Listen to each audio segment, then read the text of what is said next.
Hello guys, आप लोग कैसे हो। आज हमारा गाड़ी लेने जाने का प्लानिंग है, इसलिए आज हम डीलरशिप पे जा रहे हैं।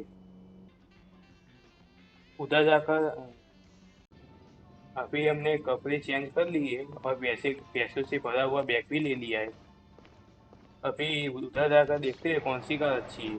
ये रही हमारी कार। पूरा नहीं, अभी ये चेंज होने वाली है। आगे जाकर देखते हैं कौन सी कार हमें अच्छी लगेगी। हम अभी डीलरशिप पर पहुंच गए। अभी अंदर जाकर देखते हैं कौन सी कार पसंद आती है। हमने सारी कार देख ली है।